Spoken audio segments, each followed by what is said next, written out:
Good morning, everybody. Welcome to the White House. Thank you for conquering the stairs of the Eisenhower Executive Office building on a typical sticky Washington, D.C. summer day. My name is Mike Strautmanis, and I am counselor to Senior Advisor Valerie Jarrett. I work on what they call strategic engagement here on the White House. I don't quite know what that means yet, but I know this is it. So I'm excited to be here.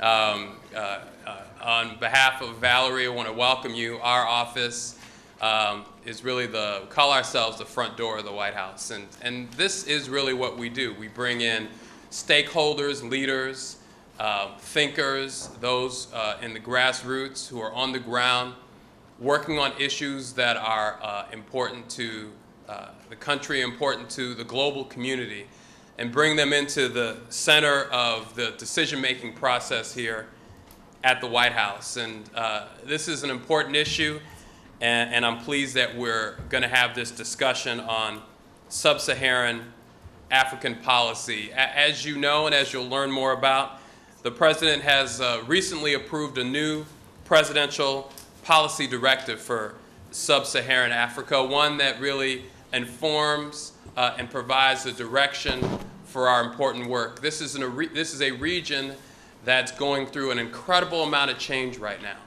And we want to make sure at this crucial time we get your advice, we get your input as we have a two-way dialogue about the role of the United States and the new U.S. strategy at this important moment. We have a great panel that's here with you. I'm going to introduce them quickly, and then we're going to dive right into the discussion.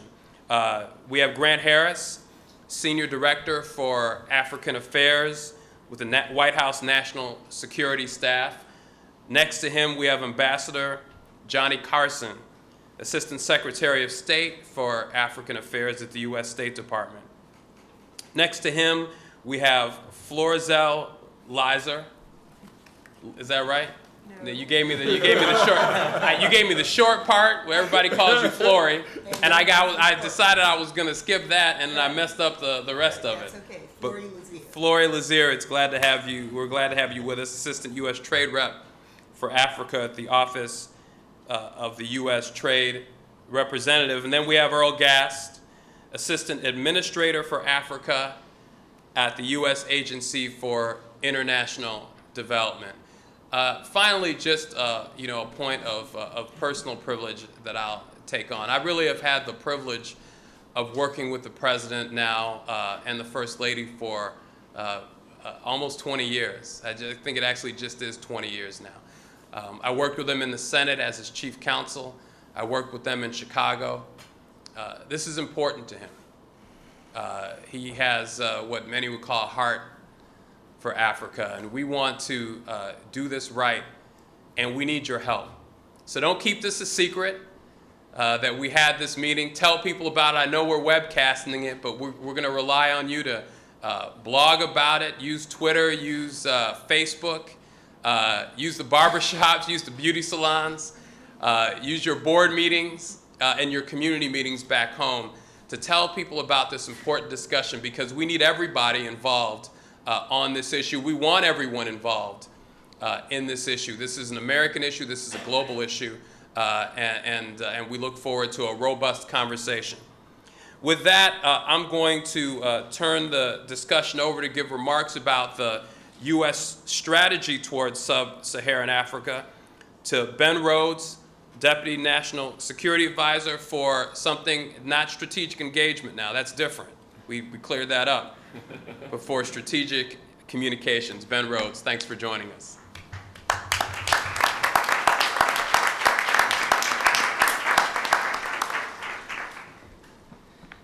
I thought engagement was a part of my portfolio, but I'll accept the amendment. So I'll just make some opening comments here and turn over to my colleagues here, I think, who will be ready to really dig down. I think the purpose of this session is, first of all, keyed off of the presidential policy directive that was recently signed out by the President, which attempts to formalize and capture and institutionalize our approach to sub-Saharan Africa. I do think, though, it's important to step back and recognize that what the PPD does, to use the acronym, is capture an approach that we've taken since the beginning of the president's time in office. I had an opportunity to work pretty closely with the president on his speech that he gave in Ghana, in Accra, where he laid out, I think, his vision for U.S. policy in the region.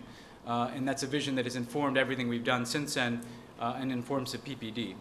And I think what we've aimed to do is two things. Number one, to build on successful efforts of the past, so approaches that were working in terms of U.S. policy towards the continent, but also move beyond that towards approaches that seek to really empower Africans, to build capacity on the continent. In keeping with what he said in Ghana, the purpose of our assistance should be to create the conditions where that assistance is no longer necessary.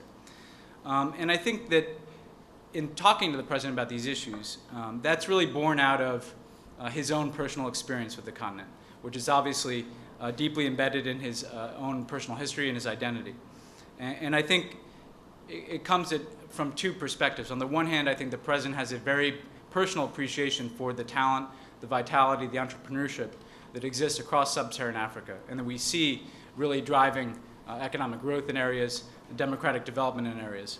On the other hand, the president has a personal experience too with some of the forces that have held back development on the continent: corruption, undemocratic practices that he has spoken very candidly about when he was a senator, when he went to Kenya, in Accra once again.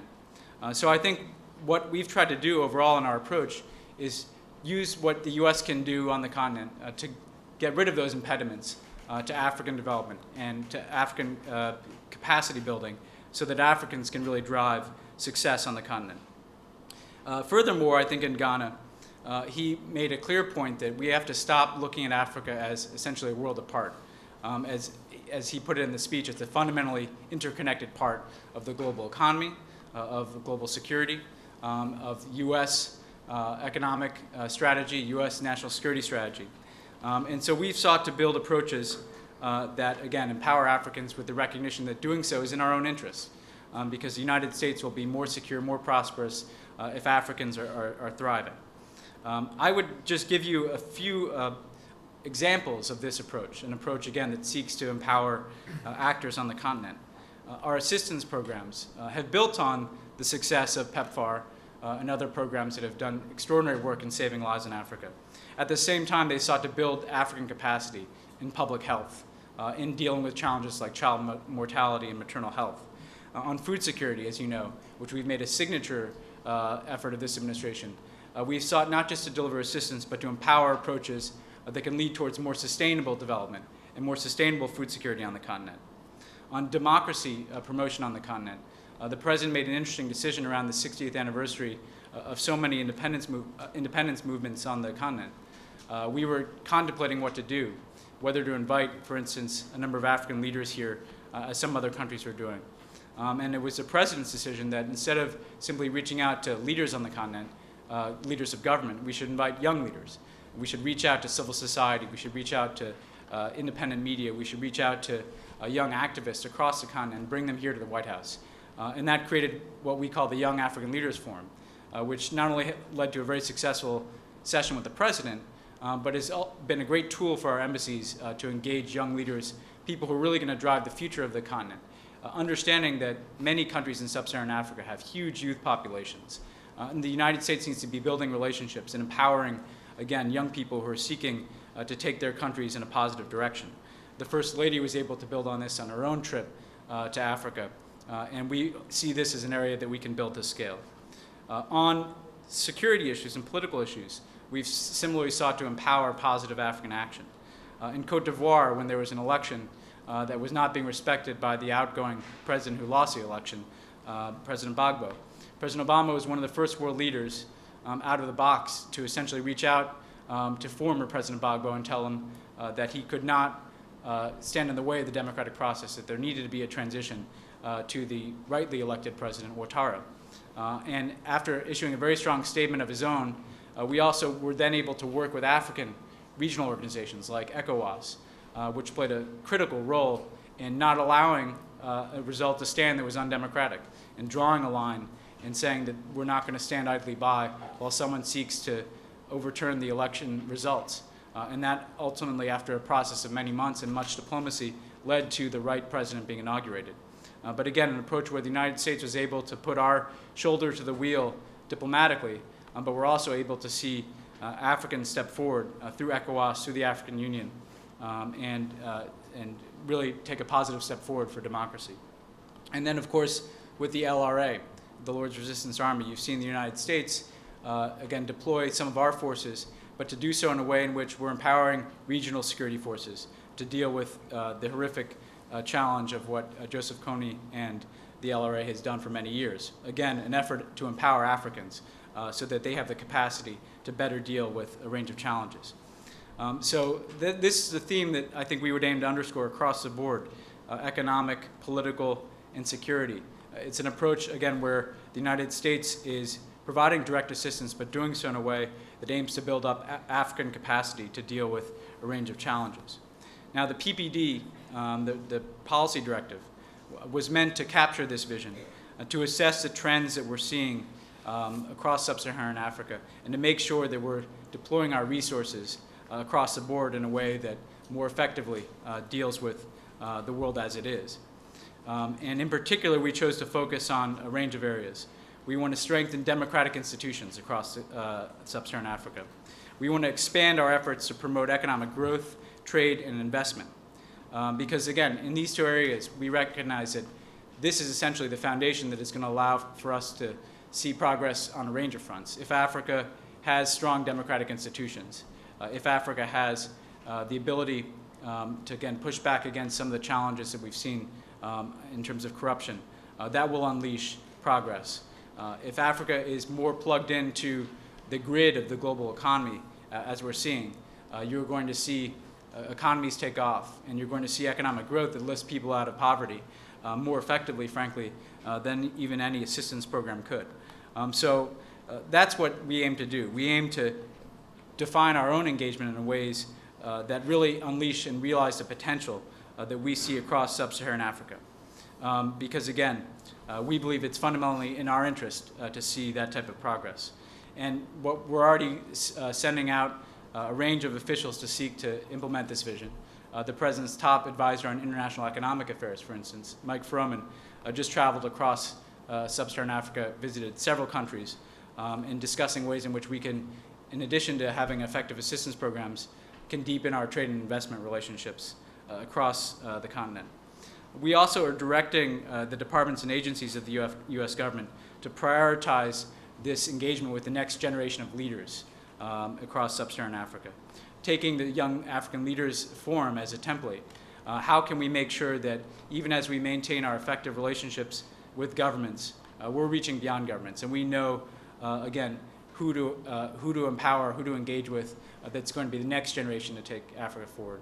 And frankly, I might add that many of you can be helpful in this regard, because we recognize that there are so many NGOs and so many people who've been interested in the relationship between the United States and sub-Saharan Africa, who have deep relationships, deep contacts, who know who the people are on the ground, who've sought to improve public health systems, who've sought to stand up to corruption.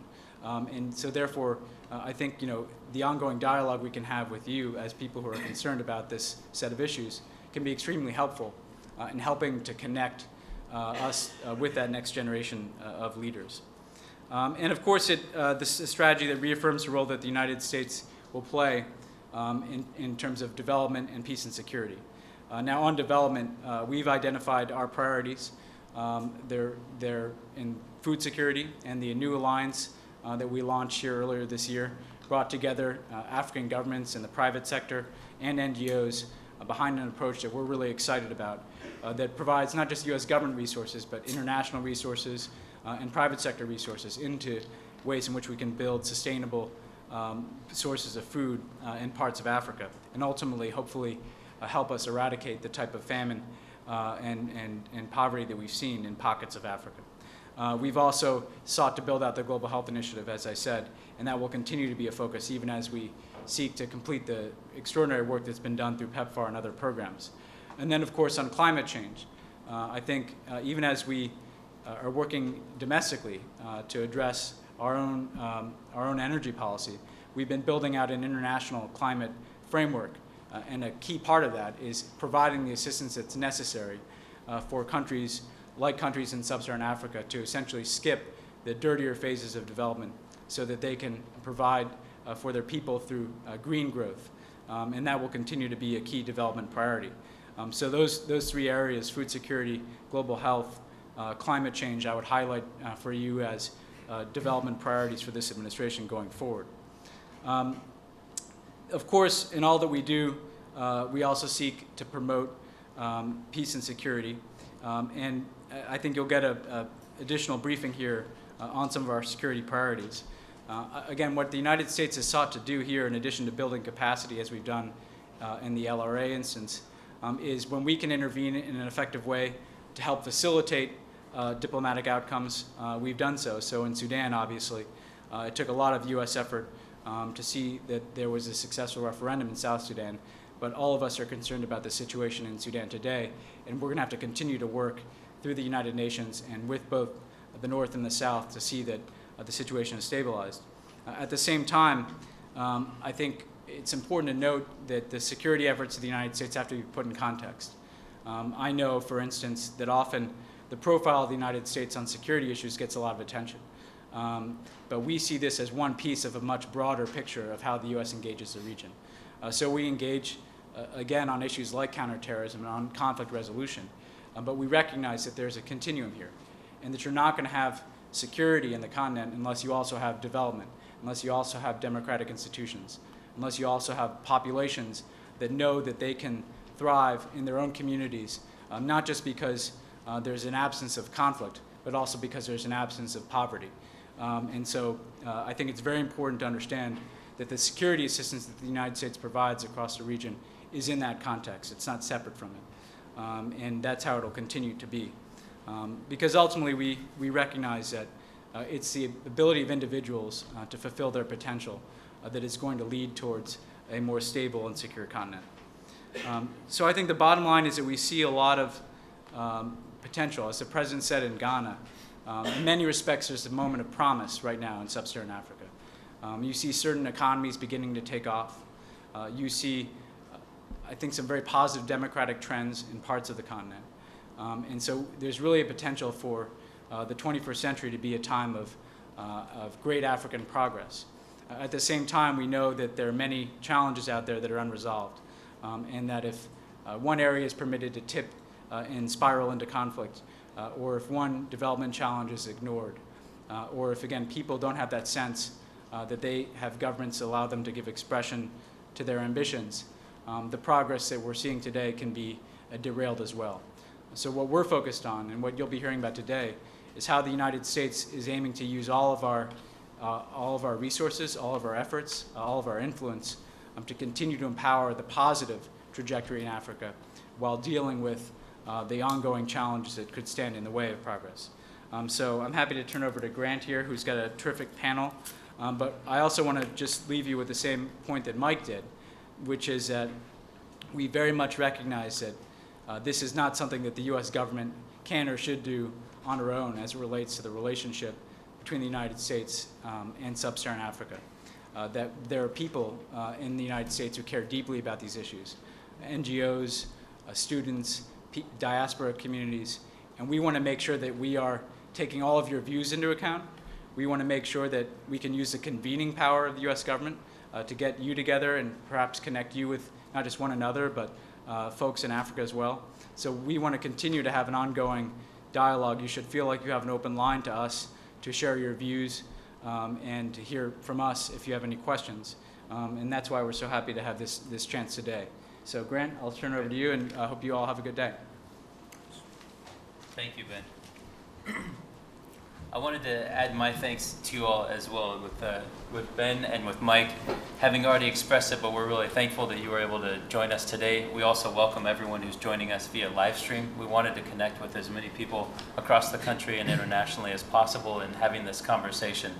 And as Ben and Mike also alluded to as well, we see this as an ongoing conversation, and in many ways it is. This presidential policy directive was the outgrowth of months of internal and external consultations, both here and on the continent, And the product of that, as you've all seen, is the U.S. strategy, but we see that as the continuation in many ways of the vision that the President laid out in Accra. We see it as the conversation that we need to continue to have with you and with our partners in the region to try to breathe life into this and to make sure that we fulfill the vision that the President has set out. We very deliberately plan to keep our comments short. We have a great panel that can speak to all aspects of our engagement with Africa. I wanted to highlight a few points before turning to them, and then I'll go over some logistics and housekeeping about how we can get your questions, both from those of you here in the audience and also those of you who are joining us online as well. As Ben and as Mike said, we put a lot of time into this strategy. It's got 4 pillars and strategic objectives that we're going to be talking through. The first is strengthening democratic institutions. The second is spurring economic growth, trade, and investment. And I'll note as well that the strategy specifically asks us to elevate our efforts in each of those regards. As Ben has said, those are the foundations for the long-term types of success and development and the achievement of the human potential that we want to see. The third pillar has to do with advancing peace and security, and the fourth is promoting opportunity and development. And our panel will be able to talk through all of these in more detail. A theme that runs through this is partnership. You saw that in the Accra speech. It's partnering with the countries and the peoples of sub-Saharan Africa to try to achieve this vision. And Ben spoke very much about how that we see that in the development work, we see that in the peace and security work, we see it in strengthening institutions across the board. That's a theme that is ever present in our work and has been throughout this administration. The other theme, which was mentioned as well, is the President's call that we up our game in engaging with young African leaders on the continent. This is a key component of everything that we do. It was touched off with the President's Forum. It was continued by the First Lady when she was traveling to South Africa and met with young leaders there. But since then, we've had over 2,000 events that have involved young African leaders. We've institutionalized this as a part of how we do business every day in terms of our diplomatic outreach, in terms of advisory councils that many ambassadors have in their embassies, in terms of meetings that our high-level visitors seek to have when they go to the continent. And we're building out that initiative. We're trying to connect young African leaders with each other and with Americans. We've found that that has a synergistic and very powerful effect. We've seen alumni from different programs, partner-informed cooperatives, partner-informed organizations that are advocating on behalf of youth and that are impacting every type of community, whether it's health or government or other types. We're also trying to provide skills and capacity building in terms of leadership trainings. We're looking at ways that we can partner with universities and NGOs here in the United States in order to better do that. So we're looking for ideas and partnership there as well. And we're trying to make sure that, as I said, this is something that we've got throughout every aspect of the way that we do business. It's not one forum or one meeting. It's a way of engaging. I wanted to keep it really short, as I said, because we value the questions. I'm going to introduce each panelist. They'll speak just for a few minutes about the individual strategic objectives, and then I'll describe how we can start taking your questions. Without further ado, I wanted to introduce to my left Ambassador Johnny Carson, our top diplomat on African issues, with 37 years of experience in the Foreign Service. I think he's lived in every sub-Saharan African country that we're about to talk about. He's been ambassador probably in about half. So with that, I was hoping to turn to you, Ambassador Carson. Grant, thank you very much, and it is a pleasure to be here. I won't underscore the things that have been said by Grant and by the other speakers, and just jump into the first pillar. The President, on July 11th, speaking before the Ghanaian Parliament, famously said, "Africa doesn't need strong men. It needs strong institutions." Democracy is built on the basis of strong institutions, whether they are in America, whether they are in Asia, whether they're in Europe, but like Africa, institutions matter. In establishing pillar number 1, we have tried to go beyond simply defining African democracy as a successful election, because while elections are a critical part of democracy in the selection of leaders, It is only one aspect of it. Institutions matter. Institutions are important. As a result, we're focusing on 5 key areas. One is promoting accountability, transparency, and responsiveness in government. And that means promoting the rule of law, strengthening checks on the executive branch, strengthening the role of parliaments, and strengthening the role of judiciary and independent agencies in government. So it is accountability, transparency, and responsive governments which are critical. Secondly is bolstering positive models for democracy that exist across the continent of Africa. And there are strong positive models of democracy.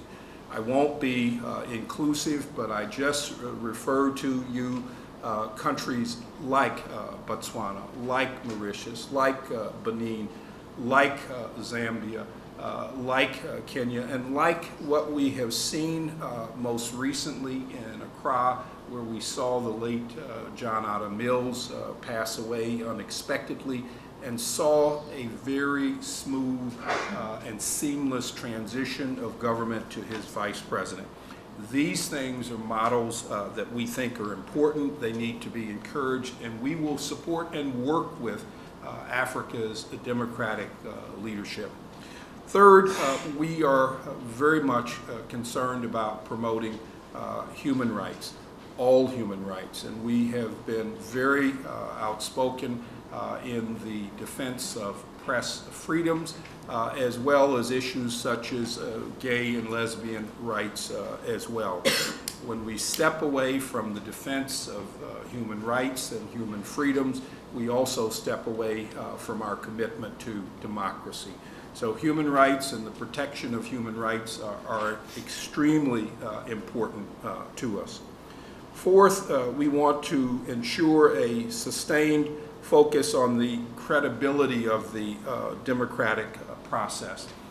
We want to engage with African leaders to strengthen the democratic institutions and that they have. And we want also to be clear in speaking out against democratic backsliding that may occur across the continent. But it is both the engagement with our partners, engagement with countries that are moving to strengthen their institutions, but also engaging those countries and speaking out against those countries if necessary that in fact are undermining democratic norms and tradition. And finally, we're interested in promoting strong democratic norms across the continent. And this is working with the African Union in particular to live up to all of the principles and elements that are contained on its charter on democracy, elections, and governance. It also means working effectively with the sub-regional organizations, whether it is ECOWAS, SADC, or the East African Community, to promote democratic norms within their institutions as well. And in that area, we have in fact seen great success. In the last 5 or 6 years, it is clear that the African Union will not accept a country into its membership or allow a government or a leader to take a seat in Addis Ababa if that leader has come to power through a military coup or through an extra-legal change in government. These are the kinds of norms, transcontinental African norms, that are extremely important in strengthening the credibility of African democracies across the continent. I'll stop right there and say that there are successes out there.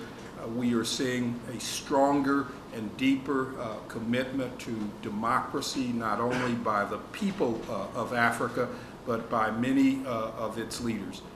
No question there are a few backsliders, but the trend is in a strong and positive direction. We want to continue to work with African leaders, supporters of democracy, to keep that trend moving forward. Thank you. Thank you very much. I wanted to turn now to Assistant U.S. Trade Representative Flory Lazaire. to talk about Pillar 2. Flory, in her role, is in charge of both AGOA, but also in charge of broader efforts to prompt trade and investment in sub-Saharan Africa, and brings a wealth of experience to that. Thank you, Grant, and this is a wonderful opportunity to be here with you. As a part of the PPD process, one of the things that was recognized is the important role that trade and investment plays as an engine for broad-based economic growth in sub-Saharan Africa. And there was also the recognition that part of the world, that region, is actually now so vital. 6 of the 10 fastest growing economies in the world are in sub-Saharan Africa. The highest rate of return on investment of any region in the world is in Africa. A lot of people don't know that. And so there was a recognition early on of the critical role that trade and investment plays, and also the fact that that region is important for our own businesses, our own small enterprises, and for diaspora-owned businesses and so forth, in terms of engaging with Africa in a new and different type of way, recognizing all of that. So there are, as a part of the Spurring Economic Growth, Trade and Investment pillar of the PPD, 5 areas that we'll be focusing on. One is promoting and enabling environment for trade and investment. This will largely look at the legal, regulatory, and institutional reforms that are needed and that contribute to an environment that enables greater trade and investment in the region. It's also recognizing that we need to work with Africa's private sector and our own private sector to engage African governments to actually undertake those necessary reforms. The second area we'll be looking at is improving economic governance. This has to do with the effective management of public finances, more efficient and transparent use of and less reliance on donor aid, and also increased transparency and accountability. We believe that these are important areas. It also has to do with protections against illicit financial activity, and in turn, developing strong public financial management systems. So that area is really critical. The third area we'll be looking at is promoting regional integration. I think many of you know that of sub-Saharan Africa's 49 now nations, many of them are small markets and they're landlocked. And so therefore what we need to do is to work with them in creating larger markets, improving economies of scale, and reducing the transaction cost for local, regional, and global trade. And we're going to do this by promoting things like trade facilitation, standards harmonization, regulatory coherence and transparency, and improving infrastructure.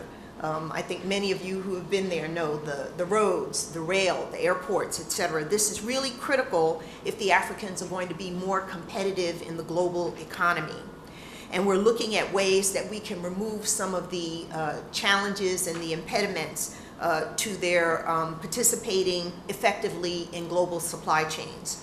The fourth area is expanding Africa's capacity to effectively access and benefit from global markets. I think, again, the Africans have substantial market access to the U.S. market. Something like 98% of their products are able to enter the U.S. market. But what we realize is that opening the door to our market and to other markets globally is not sufficient in order for the Africans to really play a bigger role in global trade. So we're looking at ways to work with them to improve their competitiveness, to help them meet global standards. And one of the areas that we have in terms of working on the U.S. side is working with our own Congress to extend AGOA beyond 2015, the African Growth and Opportunity Act, which allows African products to come into the market. We want to extend that beyond 2015. And we also want to work with Congress right now to actually extend a provision of AGOA that has to do with third country fabric and the ability of the Africans to produce apparel for the U.S. market. So in this area of increasing their capacity and benefiting from global markets, we're also going to be working with them on meeting product standards, food safety, and sanitary and phytosanitary requirements, taking steps to improve their productive capacity, and then also looking at those supply side constraints that are raising the cost and reducing their efficiency in their exports. The final area is encouraging U.S. companies to trade with and invest in Africa. Many U.S. companies have tremendous opportunities in Africa. We have many companies that are already there. But the opportunities, especially for small and medium-sized enterprises, women-owned enterprises, youth enterprises, this is an area where we would like to advance more of that happening between the African businesses and our own. So we're going to be developing a Doing Business in Africa campaign, which will harness the resources of a number of U.S. government agencies to assist U.S. businesses in identifying and seizing the opportunities in sub-Saharan Africa. And again, as a part of that, we want to work with the African diaspora in the U.S. because they have a particular way that they can help us to advance U.S.-Africa trade and investment. Thanks. Thank you very much. I wanted to turn to Pillar 3 on advancing peace and security. And our speaker on the panel is Joe McMillan, who's the Principal Deputy Assistant Secretary of Defense for International Security Affairs. He's got more than 3 decades experience at the Pentagon, and he's one of the Secretary of Defense's principal advisors on African issues, among other regions. Thank you, Grant. Good morning, good afternoon, everyone. It's good to be here to talk about the new Africa strategy that is guiding our efforts on the continent. From a Department of Defense point of view, in day-to-day terms, especially in relation to the resources that we devote to Africa, the new strategy really is more continuity and than change in many ways, but there are some important elements of change that shape this continuity. And I know that sounds like some gobbledygook, and let me try to explain what I mean when I say that. What the new strategy does from our perspective that is most important to our efforts is to place the security pillar that we work on in the context of the broader priorities that the administration has identified for Africa. Really, I would say that what we need to think of the defense and security cooperation really as an enabler for the other pillars. And this is something that we found out in other parts of the world, sometimes very painfully, notably in Iraq and Afghanistan, that while we can focus on development, we can focus on governance, focus on economic growth as the ultimate ways to solve the problems, the real lasting, enduring solutions to the problems that countries face, those can't be carried out in a security vacuum. And security challenges are one of the principal obstacles that many countries in Africa face in achieving the other things that we're trying to achieve. I would put this in the sort of frame this for you in the way that the president framed it in the 2010 National Security Strategy, that we have to deal with the world as it is, but we also have to have a strategy for the world we seek. And we see the security pillar of the strategy as bridging that gap between the world as it is, where there are very serious security challenges facing many countries, and helping create the environment that will enable us to get to the world that we seek through achievement of the other pillars. In practical terms, DoD will be continuing to focus on building military-to-military relations with African states, which are increasingly taking the lead in regard to the security challenges that they face. Recent examples of African leadership include the success that the African Union mission in Somalia has had in combating al-Shabaab, the role the AU is playing in brokering talks between Sudan and South Sudan, and the leading role that the Economic Community of West African States, ECOWAS, is taking in responding to instability in Mali. As not only stated in this new strategy, but also in our own internal defense strategic guidance that was developed this past winter, DoD looks to be a security partner of choice for African countries. We want to be an acceptable partner, an acceptable country for them to work with, to recognize what we can bring to help them meet the challenges that they face. And we will be pursuing, as we have in the past, small footprint, low-cost approaches to tackling shared security challenges. An example of working together on shared security challenges is the deployment of a small number of U.S. Special Forces soldiers, about 100 altogether, to support the regional countries in helping to end the threat posed by the Lord's Resistance Army. In addition to working bilaterally, the new strategy puts an emphasis on engagement with regional organizations, including the AU, the Southern African Development Community, ECOWAS, and the East African Community, helping to build their collective capacity to prevent and respond to regionally based security threats. The new strategy also calls for comprehensive partnerships across the U.S. interagency that will leverage our collective security capabilities in areas like border management, maritime security, aviation, cybersecurity, as well as financial expertise to counter illicit movement of people, arms, drugs, and money. And we have some interesting new authorities that Congress gave us in the National Defense Authorization Act last year that will provide the capability for Defense Department funds to be leveraged by our State Department colleagues to help pursue these cross-cutting threats. And we're hoping to be able to announce the first tranche of those projects in the coming months. This has been something that we've been focused very closely on of late, particularly in relation to post-conflict and fragile states, and especially the contagion in terms of loose weapons that have come out of Libya after the Libyan revolution, which has further undermined the already tenuous security situation in many of Libya's neighbors.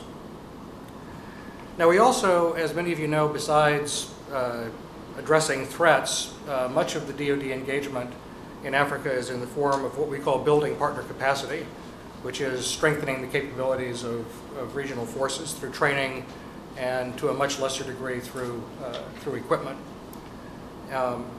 We'll be under this new strategy giving increasing attention to making sure that those programs not only build military capacity, but also elevate the importance of democratic governance in Africa.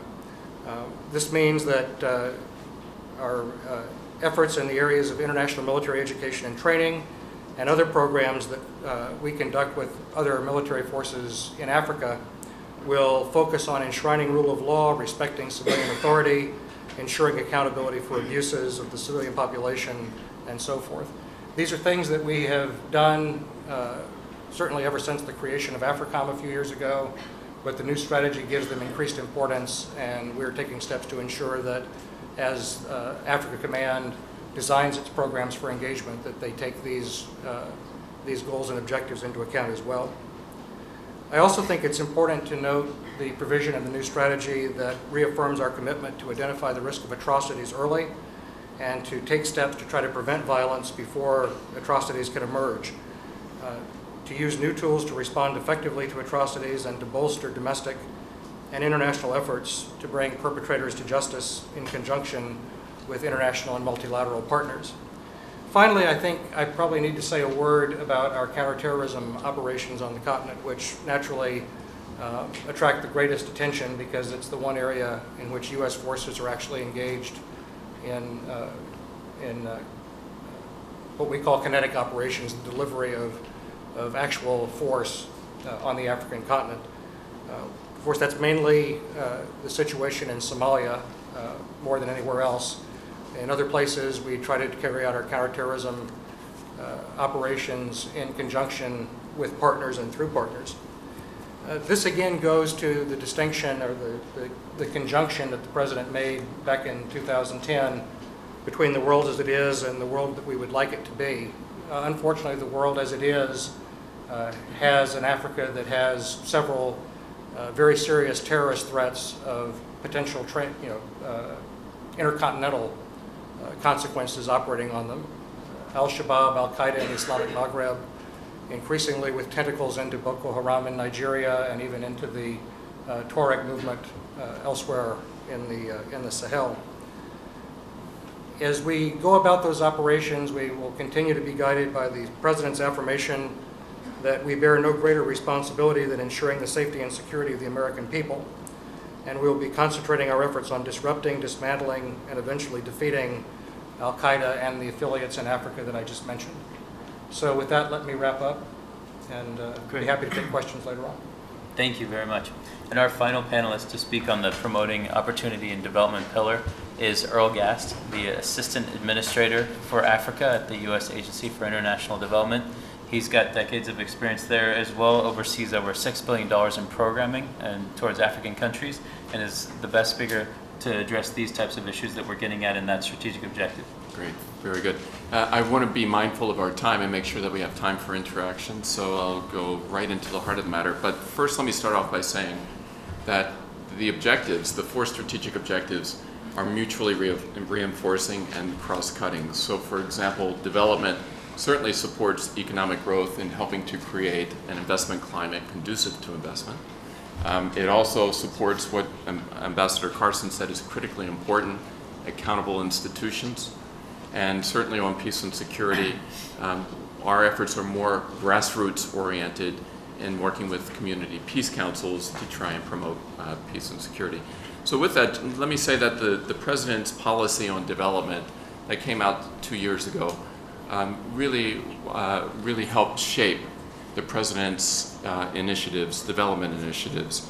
And so in that policy on development, there are a number of themes and principles that came out. One is that when we design our development initiatives, they should be built to scale. They should have the potential to be transformative. That we need to make sure that it is led by the government, by the people with whom we work in countries, and that there's significant commitment on their part for development. And also, one thing that has been mentioned throughout, partnerships. And for us in AID, even though there are many other U.S. government agencies involved in the development side, for us it means looking at new partners as well. And so there's a heavy reliance on getting the private sector committed to investing once development changes have taken place.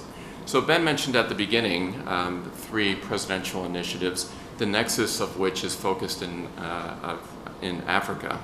One is the Global Health Initiative, which builds on the successful PEPFAR, but looks to broaden the impact by looking at other diseases that can benefit from the institutional building that was done with PEPFAR institutions. The second one is the Feed the Future Initiative. 19 out of 21 countries worldwide are in Africa and part of that initiative.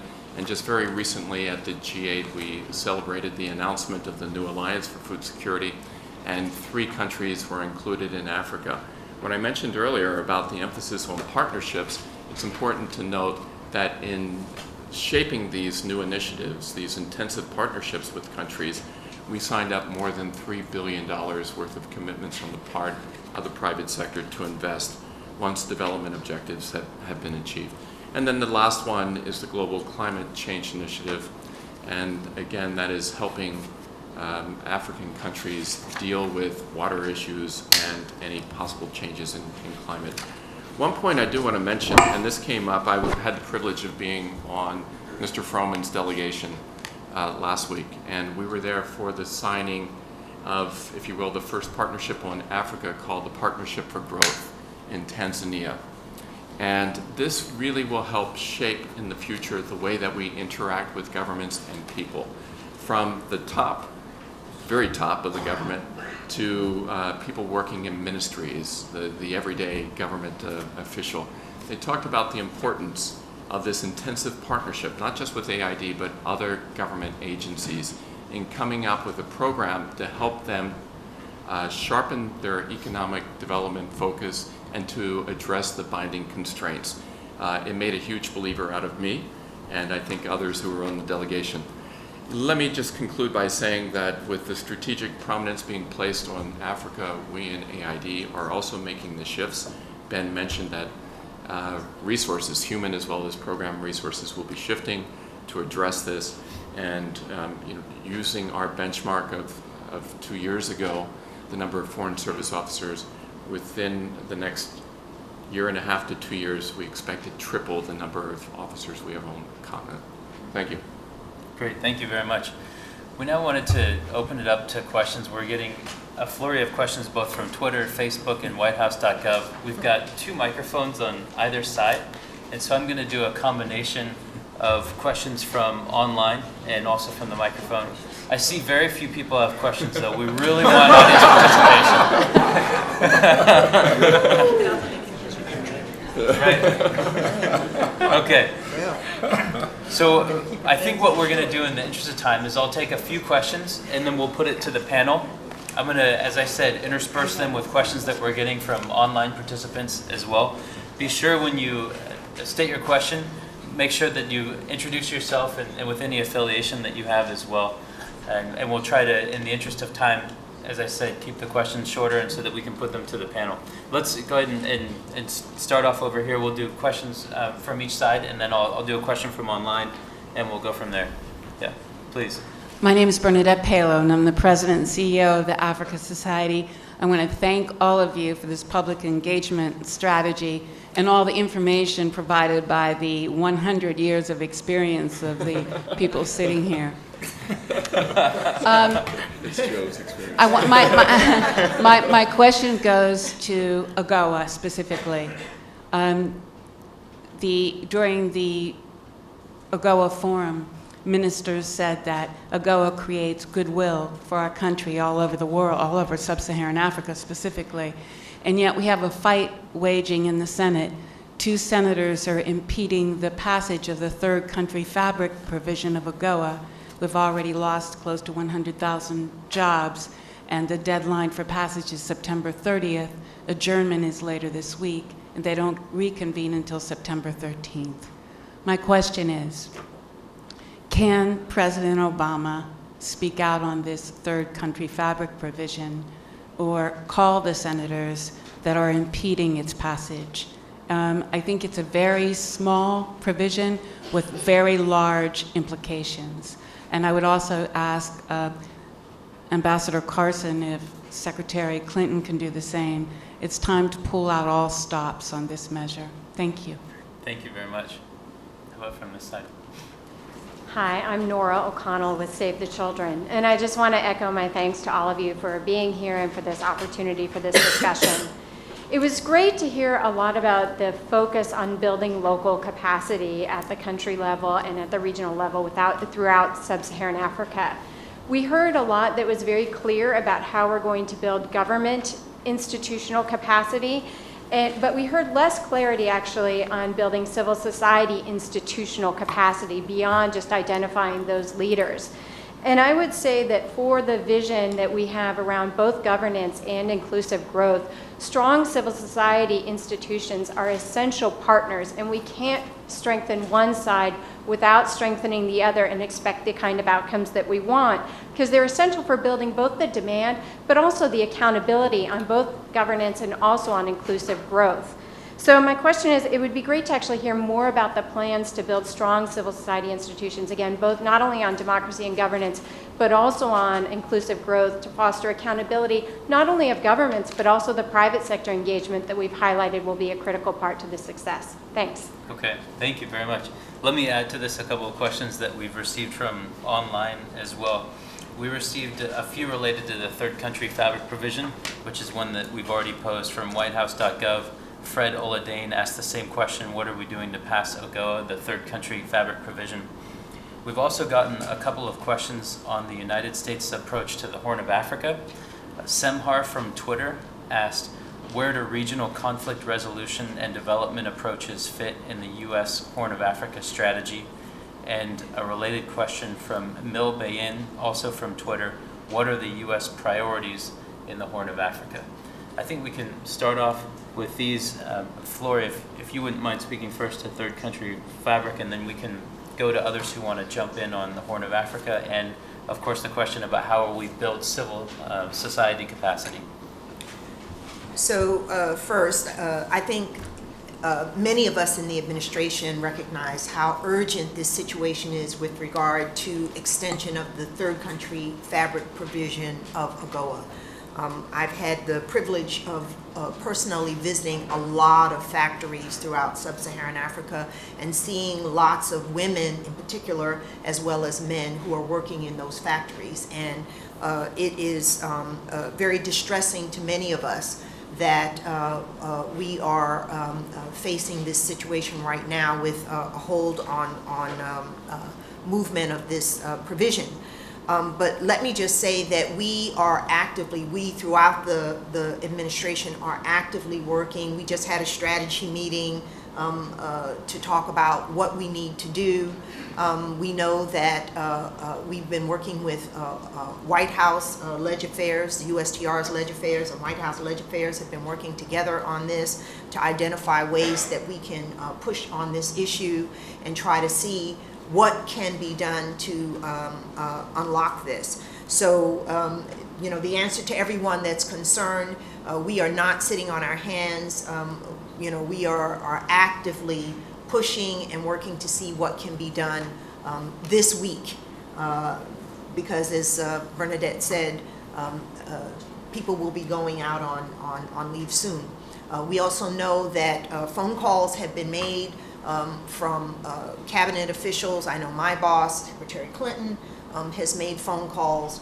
And so again, there is a significant focus on this issue within the administration to make sure that this thing happens soon. Please. Let me, if I could, just add and underscore one of the points that Flory has said on AGOA. We recognize the importance of AGOA to Africa, to the creation of jobs, to stimulating investment, and for trade. That trade is also important for us. We are working on the issue full-time, and the answer is absolutely right. Secretary Clinton has made the telephone calls to senators, including some of the very key ones who were involved in this legislation.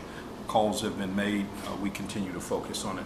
Let me, if I could, shift quickly to the Horn of Africa, and say that we believe that it is important to stabilize the current situation in Somalia, to help to do as much as we can to create an opportunity for a new government to be formed after August 20th, to be able to empower that new government to deliver services to its people and to provide security.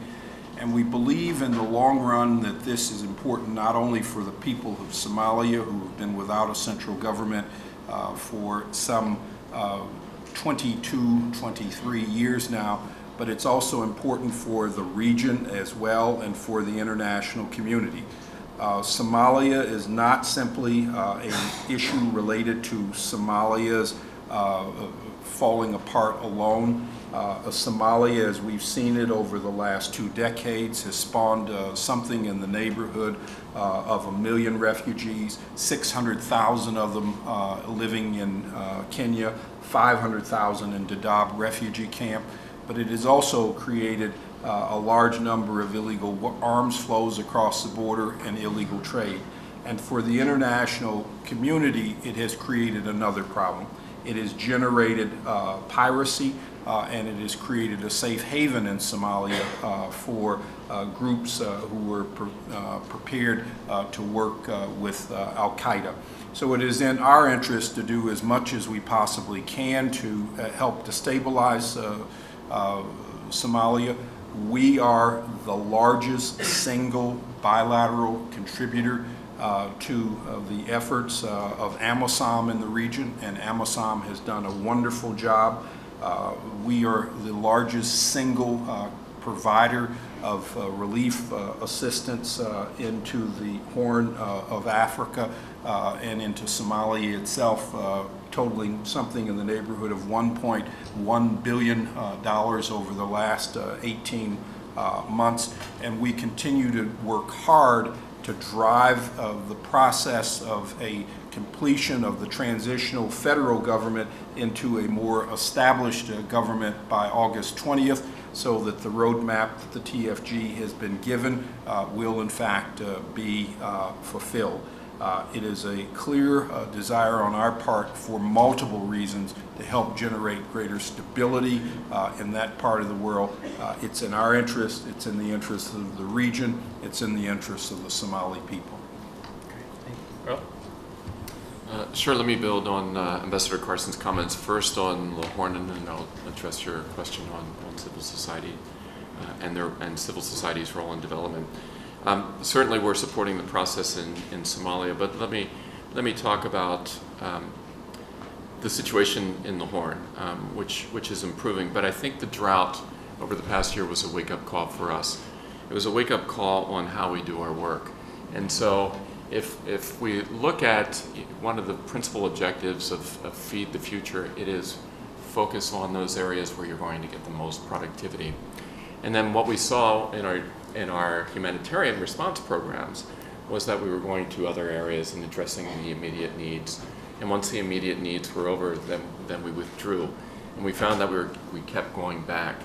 And so that led to we in AID, the US government, and other development agencies to rethink our assistance and coming up with a resilient strategy. And that's what we're pursuing now, with EGAD in the lead as a coordinating body, and then also a partnership with other development agencies around the world. And again, what it essentially means is that our development resources will be teamed with our humanitarian resources to make sure that there's a consistent effort in promoting development and livelihoods. With regard to civil society, I agree with you, they're absolutely essential. If it didn't come out in my comments, it's only that I wanted to emphasize the fact that in my view, in the past, we didn't work enough with governments. We did a lot outside of government and didn't build capacity within the government. And we did a lot of things through civil society. So this is a way of trying to build the two together. And when we work with government, one of the principles that we try to promote is that they need to engage properly with their own civil society in coming up with their own policies on development. Great, thank you. Why don't we take another tranche of questions then, starting from this side. Hi, Sam Worthington from Interaction. I appreciate your policy and the broad frame you've brought into your approach to Africa.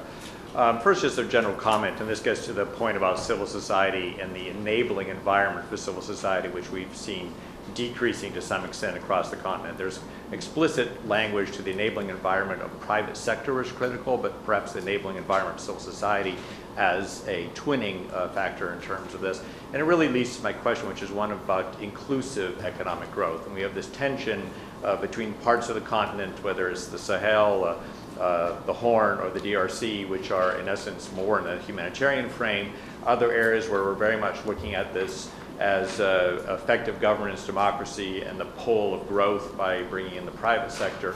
How do we link those two parts? Because we've got the resilience agenda that seems to be some way of linking of it, but is there a way that the four pillars of your policy come together to address this fact that we have, in essence, two different poles of Africa, one that has a potential for growth and one that is pulling potentially in the direction of greater destabilization and a slowing of the potential of the continent? Great, thank you, Sam. On this side? Thank you very much. My name is Fabrice Mussoni. I'm a policy analyst at United to End Genocide.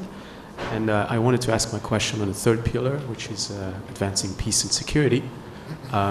As you may know, and I'm addressing this particularly to Ambassador Johnny Carson, as you know, there's renewed violence in Eastern Congo, and most of it has been blamed, at least. The blame has been laid on Rwanda as due to its support of the mutinous rebels. From that context, what is the United States government doing to advance regional security cooperation and as well as security sector reform?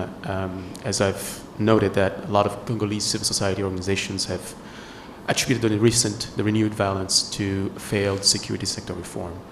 And also another question. This is addressed to Mr. Joseph I think McMillan. I'm just going to have to limit it to one, just given how many people are waiting up there. But it's a great question on Eastern Congo. And I know that's on other people's mind as well.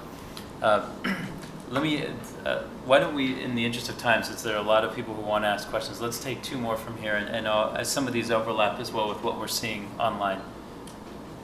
Hi, my name is Mario Sculter. I am with the Roosevelt Institute. I'm an undergrad at the University of Rochester in Rochester, New York. And my question is for all the panelists, and it's specifically about youth engagement. So there's a lot of mentions about the United States, the White House looking for feedback from African youth and to engage us in the discussion. But particularly, like there's a lot of Africans in the diaspora in the United States. I myself, I was resettled as a refugee from Togo 11 years ago, and ever since being here, because all my family is still back in Africa, I have a very passionate interest in what goes on in Africa, but there hasn't been any platform for African youth in the diaspora to engage the White House. And I was wondering, for people like myself, what are ways for us to get involved in the U.S. strategy towards sub-Saharan Africa? Because there's a lot of us here, a lot of students who are very interested in this. So, thank you. Great, thank you. And from over here. Good morning. I am Amira Woods from Liberia, working at the Institute for Policy Studies. Honored to be here, and thank you to Karen Richardson and her team for making this event possible, and to all of you for your comments. I have a quick query and then a more substantive question. The query is sub-Saharan. Many of us are wondering, this great 5-year plan, why is it sub-Saharan only and not looking at the entire continent, with all that's happening in Egypt, Tunisia, Libya, affecting so much of what goes on below the Sahel? The question is just why limited to sub-Saharan?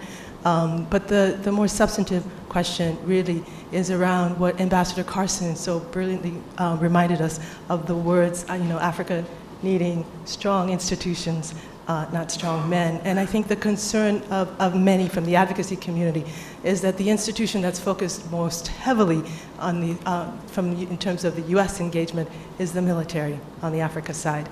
And I think there is much concern that there is still a privileging of the military relationship, even in this comprehensive 5-year plan. So we applaud the plan, but to a large extent, it still seems as if the tools in the toolkit all being presented, there's still one tool that's being sharpened, and it is the hammer, the military. And I think the concern is that when you have increasing U.S. military support, assistance, financing, and provision of weapons to places like Ethiopia, clearly Rwanda, we applaud the recent position to pull back on military assistance to Rwanda, but Uganda, there are a lot on the list of those who have committed mass atrocities and human rights violations and are still increasingly accessing U.S. support. And so the question is just in terms of this 5-year plan, what's different when it comes to the privileging of the militaries and Great. the U.S. engagement there? Thank you. Thank you very much.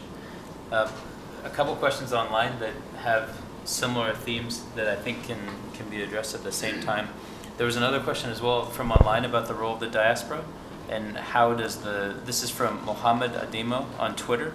Does the President's policy directive towards sub-Saharan Africa involve diaspora leaders, activists in the process? So it's certainly on the minds of many. We have some questions as well about Eastern DRC from online, including from Carly Oboth on Twitter, asking what the U.S. is doing to strengthen the security sector in the Democratic Republic of Congo. So there's some overlap there.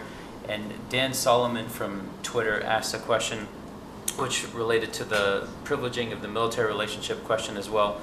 AFRICOM has expanded joint operations with African militaries. How will the U.S. work to improve civilian-military balance with bilateral partners? So a few different questions for us to chew on. I think everyone's got something to say on this, so there's no particular order. Joe, do you want to jump in on some of the civilian-military issues, and then we can go down the line, and I'm happy to address some of the youth issues too. Yeah, sure. Well, first of all, I think I would say it's actually, I don't have the data to back this up, so it's just kind of impressionistic, but I would say that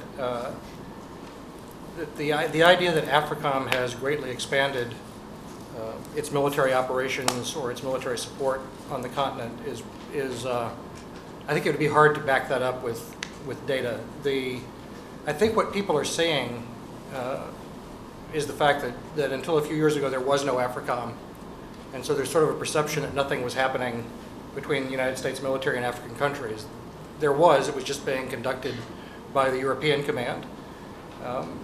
The resources being given to Africa have not expanded in any significant terms, and I defer to Johnny on this, on the numbers, but in terms of the sort of what we think of as the tools that we use for security assistance, for the most part, it's remained constant. Now, there are a few areas clearly where the U.S. military involvement and engagement has gone up, and they're largely the places like Somalia that we talked about. We now have the effort to support the countries of Central Africa in dealing with the LRA threat that I think has been well publicized.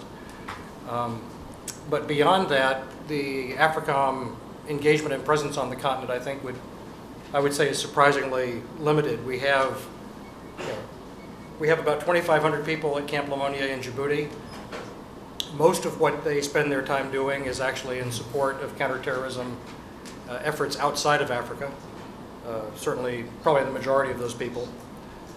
To some degree, they're supporting the efforts in Somalia, and in large measure, they're in support of development activities in cooperation with other agencies of the U.S. government, by which I mean AID and the State Department. The counter-LRA presence is 100 people, and then the other major thing, if you go to the AFRICOM website and see what they advertise as their big activity, it's something called the Africa Partnership Station. That's a small number of ships that go and visit Africa once a year to work on maritime security, fisheries protection, search and rescue, and those sorts of things. So I think it's an exaggeration to say that there's been a huge growth of military involvement in Africa. And Ambassador Carson is in a better position than I am to give. Joe, let me underscore exactly what you've said. I think that it would be a gross mistake to say that we are privileging our military relationship with Africa above and beyond the very, very many good things that we have done in the past and continue to do in the future. We provide across Africa, sub-Saharan Africa, somewhere in the neighborhood of about $9 billion worth of development assistance in one form or another, through USAID, through MCC, through OPIC, through Export-Import Bank, and through the U.S. Trade and Development Agency. Many of those things are not seen. But the reality is, over the last 3.5 years of this administration, the things that we have in fact privileged are quite important. We have seen a very robust MCC program. The Millennium Challenge program continues to do good work in Tanzania, in Ghana, in Benin, in Cape Verde, and a number of other countries. It's not as glamorous, it doesn't come in a uniform, but it is in fact building infrastructure, roads, and developing agriculture. Equally, I think some of our colleagues have talked about what we're doing with Feed the Future and the new Agricultural Alliance. For the very first time in probably 4 decades, there is a renewed emphasis by this White House, by this administration, on creating a green agricultural revolution in Africa that will end household starvation, village food shortages, and help to grow and make agriculture, as it is in this country and many parts of the world, a viable part of the economy. Equally, we have child survival programs. Our global health initiatives are all quite significant programs. And as Earl has just said, in the next 18 months to 2 years, we will see a tripling of the number of USAID employees working on the continent. I think that you should not, in fact, be simply guided by the 1 or 2 headlines that you see out there, but in fact by the larger measure of the broad level of U.S. commitment across the board. It's easier to identify a soldier with a weapon, but it's more difficult to see the person who is in a civilian garb doing things to strengthen democracy, to promote development, and to help civil society groups. So take it into context. We're no bigger than we were a few years ago. Our main emphasis is on the democracy and development agendas that are in Africa. We do need always to have our broader security concerns taken into account, but it is our democracy and development and trade agenda which are in fact leading our way across the continent. Great. Earl, did you want to? We've got the other questions to address. Sure, I'll address those, and absolutely we're in agreement with what Ambassador Carson mentioned. We also do not agree with the assertion that our engagement is too heavily focused on the security side. But Sam, let me go back to your question because it's a vexing question, and that is, how do we work in very difficult environments? I have experience in Kosovo, in Iraq, also Afghanistan, and if there is one central conclusion that came out of working in all three environments is you can't do development without security. And so this is especially vexing for us in Eastern Congo, where we have very, very limited access, where the NGOs have very, very limited access. I think where we're trying to pull it all together, to answer your question, how do we bring all four together, is in South Sudan. And recognizing that it's going to be a long-term effort.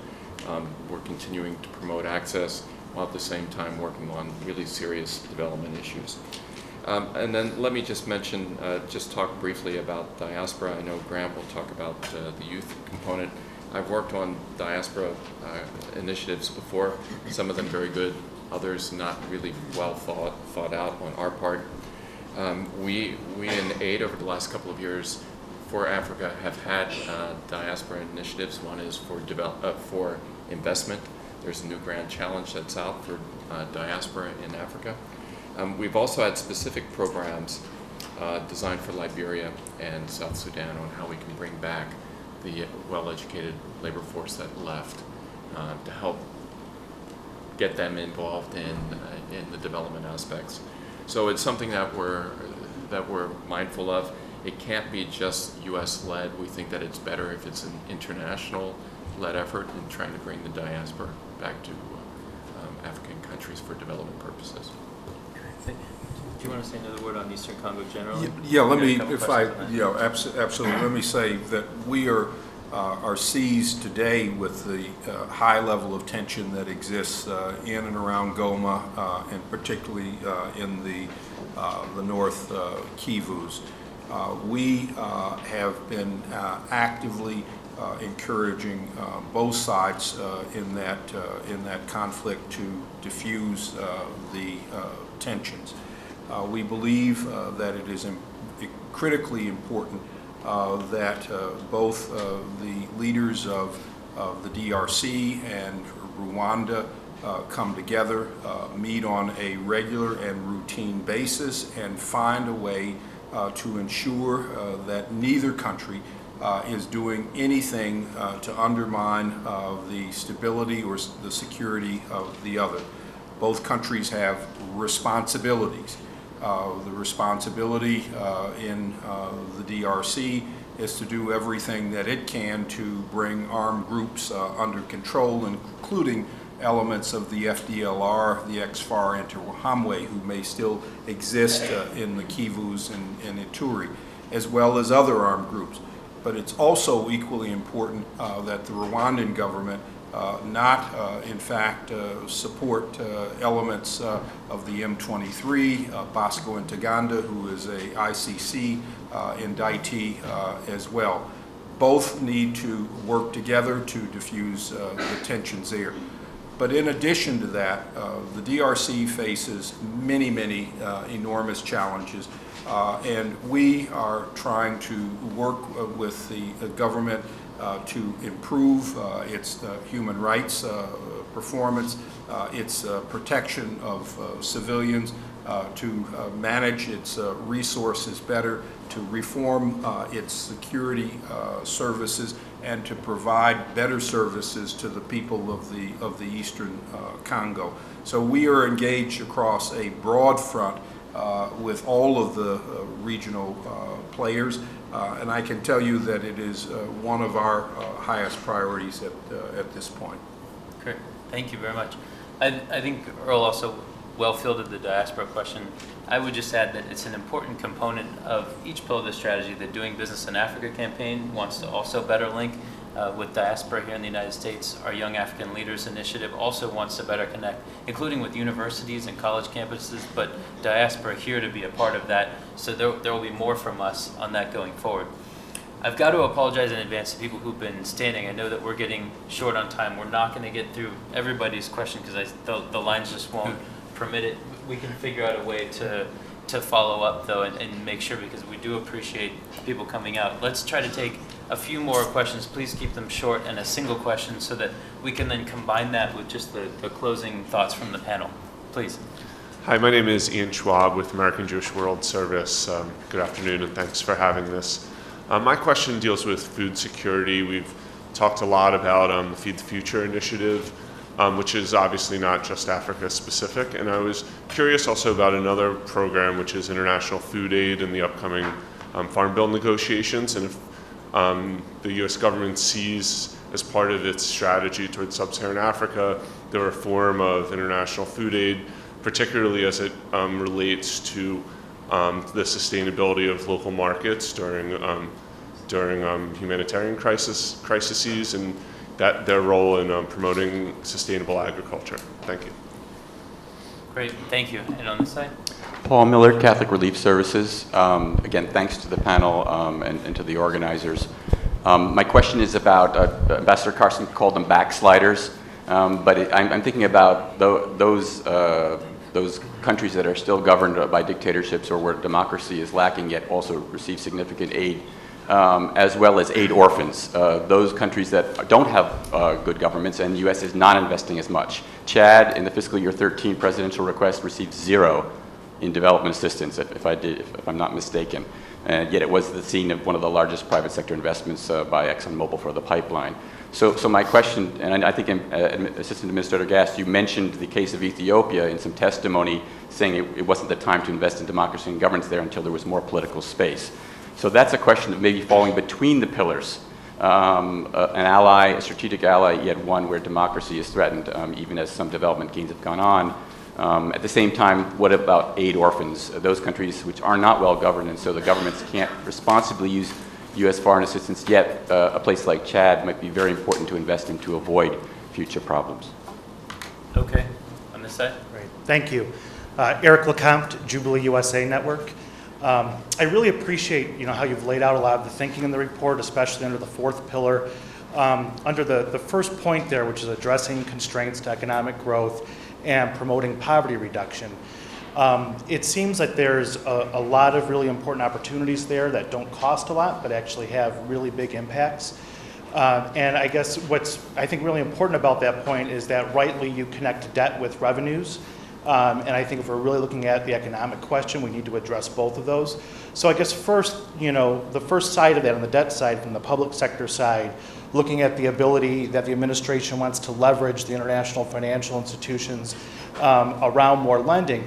I think even more importantly is around responsible lending and borrowing. That has been endorsed by the U.S. administration as voluntary principles, the UN Committee on Trade and Development, that actually moving this forward not only starts to look at reducing debts, but also, just as importantly, promotes accountability, transparency, anti-corruption. And the other side of that, which is the revenue side, which also I think is rightly connected, that there's a huge reality that aid can be minimized, lending can be minimized, if the African people are actually able to legitimately access the wealth that's being generated there. And again, looking at the energy sector in terms of... I'm sorry to interrupt. Can you please tell us the question? Sure. In terms of illicit financial flows, although the administration is very clearly supportive of trying to curb this so that African people can have their own money to invest in healthcare, to invest in their own economies, to reduce the need for debt and lending, I guess where's the discussion right now about how we're actually to get this done and stop these illicit financial flows so that people could have access to real revenues in their countries? Okay, thank you, sir. On this side? Hi, my name is Gloria. I'm with Washington Center and the National Committee to Preserve Social Security. Thank you once again for holding this panel. My question is, it's been mentioned that the U.S. is the largest bilateral donor to Africa. So, but we have other donors. For example, you have OECD and the European Union. So my question is, are you combining with other donors in order to achieve a maximum impact, or in order to try to eliminate duplication? And also, my other question is, I'm going to just leave it there. I'm sorry. Just in the interest of the people standing behind you, I want to try to get to as many people as we can. Yeah, thank you though very much. I think we could probably squeeze in just a couple more if they're short questions, and then we'll put it to the panelists to just give a quick summation, since we really are out of time. But we very much appreciate the questions, and so we want to get as many as we can. My name is Jacques Bahati. I'm with the Africa Faith and Justice Network. Doing business in Africa when you have no partners, how that is possible? We see land grabbing already. American businesses involved in land grabbing from the African people. Also, toxic dumping on the African continent and usage of those toxin products. Who will defend the African people against the industries from developed countries? Okay, great, thank you. On this side? I'm Andrea Koppel with the international NGO Mercy Corps, and I understand Assistant Secretary Carson was just in Bamako. My question has to do with Mali. As you well know, the situation is looking as if it's going to be more of a protracted crisis. So we want to know whether there is a whole-of-government approach that the U.S. Has in mind, as well as you know that one of the silent players in this crisis is Algeria. If you look beyond the role that Algeria can play in trying to keep Al-Qaeda in the Maghreb out of Algiers, what else do you have in mind to engage Algeria to be a constructive player? And looking that the situation right now is going to spread beyond Mali into Niger and Burkina Faso, we also believe that it could spread north into the Maghreb. So what does the U.S. have in mind for a regional approach to trying to resolve this situation? We would strongly recommend having programs that address and engage the youth, employment opportunities, and things of that nature. So especially in the Maghreb. Thank you. Thank you very much. We've got quite a collection. There's I think I'm going to have to take it there. We had a couple more from online as well, but one in particular matches up with the theme of sustainable and supportive of local development. There was a question posed on Facebook by the One Campaign asking, what action is the government going to take to ensure that aid and development work coming from the U.S. is sustainable and supportive of local development? It dovetails really with one of the questions that was asked before. So we've got a mix. I realize that we haven't gotten to everyone, but as we've tried to emphasize throughout, this isn't the only event where we'll be having this type of dialogue. We've got an email address for questions, but we'll also be having future events where we want to make sure that we get to your questions, any ones that weren't answered today. Let me give the email address so that everyone has it. But it's international@who.eop.gov. international@who.eop.gov. That's another venue with our Office of Public Engagement to keep the conversation going. We've got questions on food security, on investing in political space, including with respect to how that relates to aid orphans, on stopping illicit financial flows, combining our work with other donors to maximize impact, defending industries and Africans in the economic sphere, and on Mali with a whole of government and a regional approach. It's got a little of something for all of our panelists. And I want to thank all the panelists as well for taking the time to do this. And I do want everyone to clap at the end, absolutely. And I appreciate the enthusiasm. It just goes to show that we do appreciate it. But starting with you, Johnny, if we could just take those questions and make any final thoughts that you wanted to give, and then we'll wrap up. And we had just one more speaker from the Office of Public Engagement. John Carson, the director of that office, was going to just give a couple of closing remarks. There were a lot of great questions, and I'm not going to do justice to the responses here. But let me just say, on countries that are not that are backsliding, they don't fall through the cracks. I think under the number 4 sort of subset under strengthening democratic institutions, I said that we're trying to ensure a sustained focus on the credibility of the democratic process. We're engaging with countries that are in fact not moving in the right direction, and we're speaking out against those government leaders who do not make substantial progress. This doesn't mean that we cut off our humanitarian support or our emergency food aid to some countries and some leaders and governments.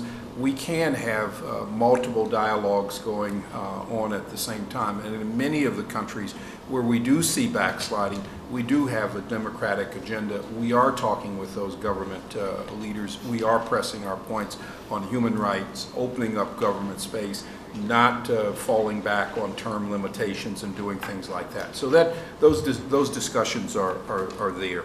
Let me also say that transparency in government institutions is absolutely critical, and to those who are pushing to ensure that revenues and money earned in the country are not illegally taken out or not exported illegally.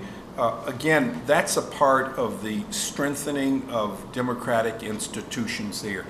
Building in greater transparency and accountability on the part of legislatures to have and hold committee hearings, creating organizations like our own General Accounting Office, creating organizations like our own budget office, so that there is transparency in the way that governments have to handle their resources, and there's public accountability. We also argue that it's important that governments join things like EITI, that they have laws on the books that ensure that royalties and revenues that come in from oil or mineral contracts are thoroughly accounted for, are seen transparently in a process in which the government's royalties or their share of the royalties are presented as an open item in the budget.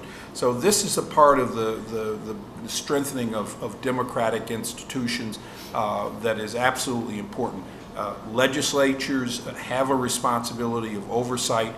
We're out there working to create committee systems, helping to create committees that are auditing government revenues, and helping to create general accounting offices and auditing offices that will be able to do these sorts of things. It's absolutely critical. Let me just a quick question on Mali. I will not do it justice.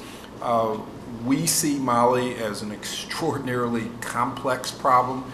It is a problem of restoration of democratic governance in Bamako. We see it as a problem of trying to deal with the political, and I stress the political issues of the Tuareg, secondly, and those have to be negotiated out. Thirdly, we see a real terrorism problem with AQIM, with Mujoa, and with Ansar el-Din. That is different from dealing with the political issues of the Tuareg. The Tuareg have had political issues that go back decades and decades and decades. They need to be resolved politically. Dealing with AQIM will require a security and military response, but many of those people are non-Malians. They have come across the border from Algeria as a part of the remnants of the GSPCU. They are part of the groups that have come out of Libya and North Africa in general. And then fourthly, there is a humanitarian assistance problem there that has to be dealt with. It is a food insecure and now a food shortage region of the world. All of those issues must be dealt with, and they must be dealt with in a thoughtful and in a comprehensive fashion.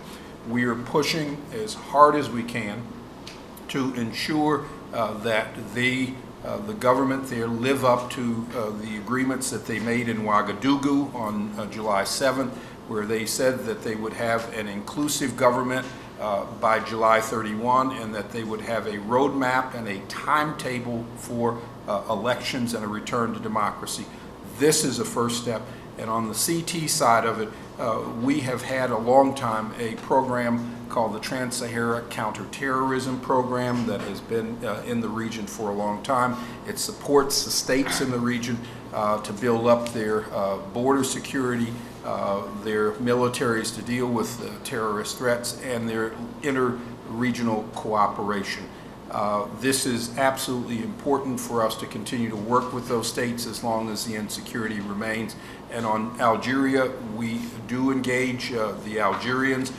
We see them as an essential part of the solution. We hope that they will work effectively with ECOWAS and the states in the region.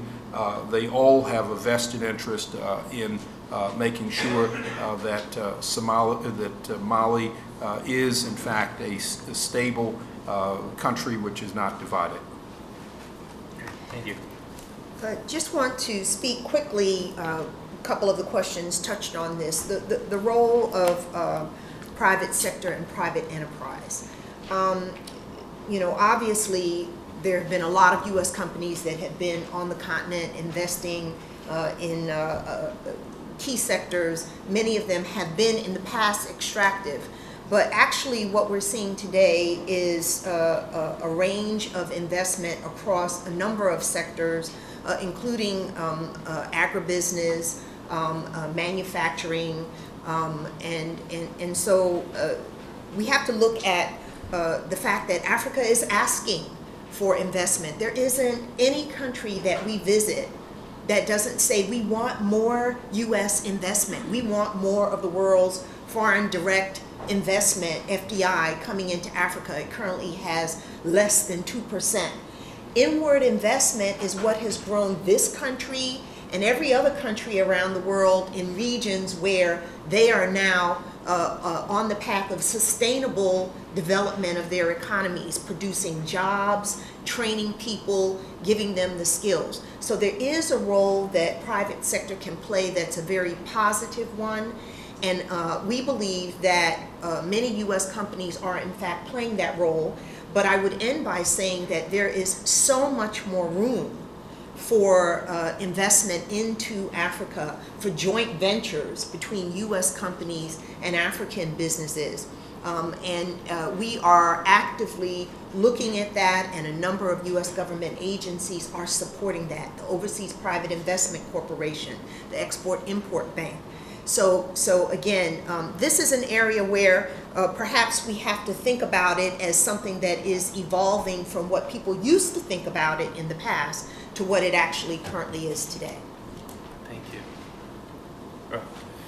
You asked the question about the 8 orphans, and I have to say it is a troubling question and something that we struggle with. And one of the principles that came out of the President's policy on development a couple of years ago was that it was the recognition that we wouldn't be able to do it all. But we can use our resources to help leverage other resources, and we can have more and stronger engagement with other development partners to include the multilaterals. So there is a renewed effort in engaging the multilaterals, especially the African Development Bank, more resources coming in to include the World Bank as well as bilateral donors. So you specifically mentioned Chad, and that is an area of concern, as well as other countries in the Sahel, to include Niger. With regard to food security, the U.S.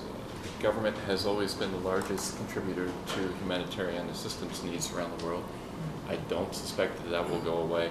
What we want to do is to make sure that we have better integration between our development programs and our humanitarian food aid assistance programs. And so we're seeing that play out now in the Horn of Africa. And in fact, there is a team that's out in the Sahel, led by our Assistant Administrator for Humanitarian Operations, Nancy Limborg, to try and recreate that with Europeans and with the countries of the Sahel. And then with regard to the last question on how are we ensuring local sustainable development, I can tell you that it is a principle of not only this PPD in Africa, but it is also a principle in the President's policy on development. What we are doing to ensure that that is indeed a part of our portfolios and our programs, we're doing country strategies in all of our countries. And so we'll have 17 country strategies by the end of this year. Again, really focusing on local development, making sure that that our programs are accountable to both civil society and governments, that the priorities in our development programs reflect their priorities. We're also trying to ensure that by having portfolio reviews of our programs, including the ambassadors that post with host countries. Let me just say that I know that sustainable local development is a priority of our administrator. I've been in a number of meetings with him, with government officials, where at the first hint that we're not being responsible in our development programs, there have been major commitments to retool our efforts. And so we're working throughout the continent in retooling our efforts to be accountable to the government and people. Thanks. Thank you. Joe? It's sort of bad timing that the last thing you hear as you walk out the room will be the military security pillar. Hopefully somebody's going to talk after me. Don't worry. So that it won't be. I guess sort of one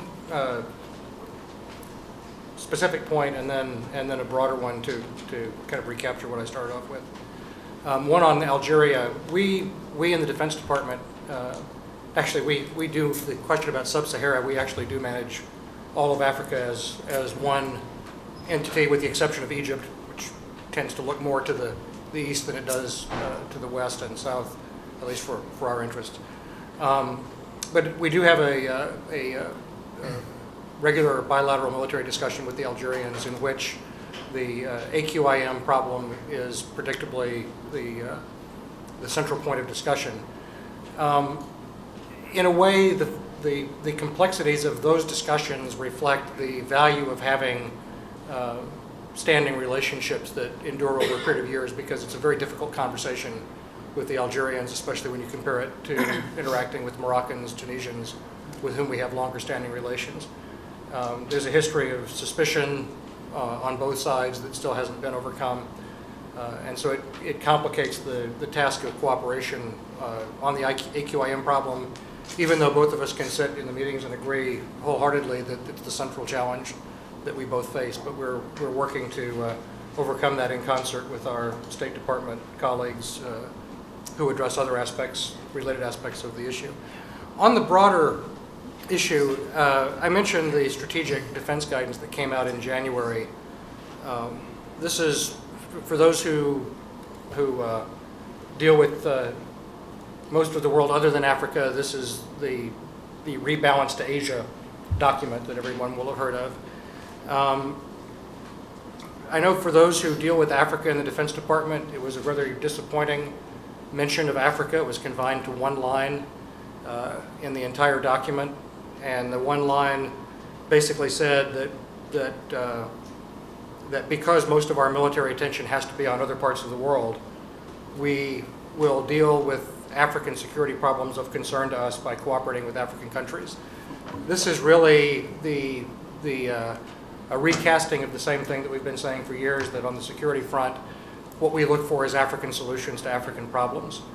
And what we in the Defense Department, what the Africa Command is about, is trying to equip our African partners to deal with African problems and to do it effectively.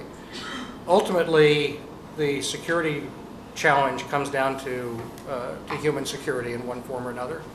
We're very clear with the African militaries that we deal with that it's very rare that military action by itself solves the kinds of challenges that these countries face.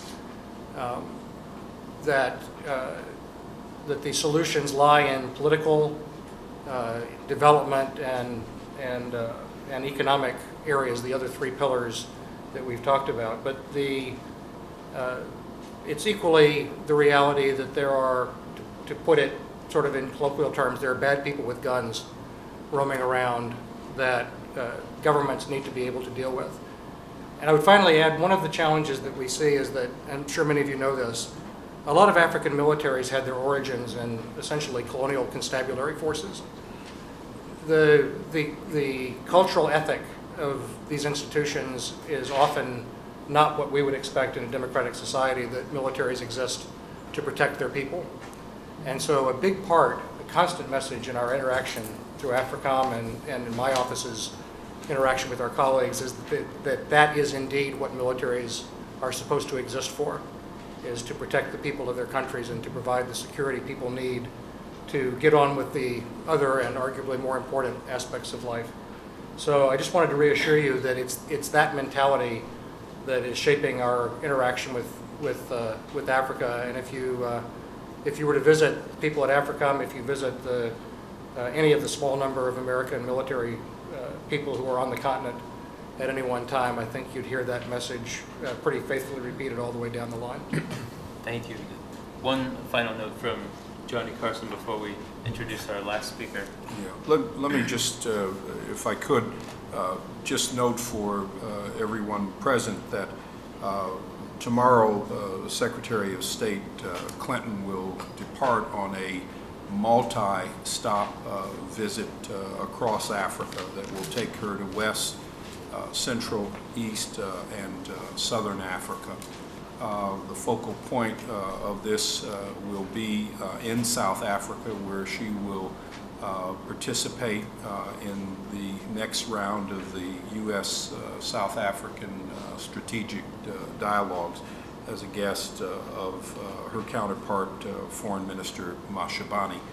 But we expect this trip to be a long one, multiple stops, as I say, in East, Central, West, and Southern Africa. Thank you very much. I think you've heard from the panel and from the give and take with the questions that the U.S. strategy lays forth very comprehensive the vision. I think the note that the President put on top of it gives a very clear statement of how we see Africa.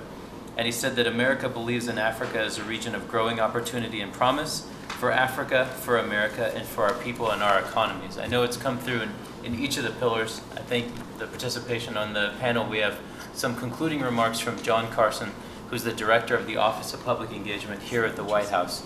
Many thanks.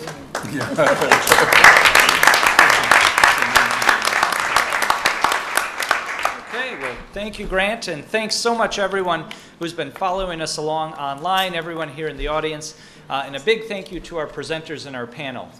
This has been a great session. I've been following this is some pretty robust conversation on Twitter, probably some of you here in the audience and at home as well participating in that. So I'm actually here to end the day with an ask of all of you, of our audience, those online, those here, and of our presenters, which is to keep this conversation going. Every one of you are here for a reason. You're connected to Africa. You're connected to these issues. You're connected to what we can do together to make a difference. And while we've had a great group here today and very big group following online, we need your help in connecting more people to this. Help us tell the story of what you learned today. I ask you to do that, I think, for two different reasons. First of all, I'm sure even our panelists today, from the questions, the two-way conversation, everyone is leaving this room or leaving this conversation knowing something you didn't know this morning. One more unique approach, a best practice, something one of these agencies is doing that can help make a bigger difference. But I think more importantly than that, I think what you take from the Obama administration's focus on the 4 pillars, what you take, I think, from our approach to development and international issues in general, is that we need more people being part of the solutions. The way we have opened up and connected to nonprofit organizations, businesses, to make them all a part of this effort. We need your help in encouraging others to be a part of the solution as well. So thank you again to our panelists. Thanks to everyone who's here. We'll keep using these hashtags. Karen and I will keep an eye on the conversation. Help us get more people involved. Thank you. Thank you very much.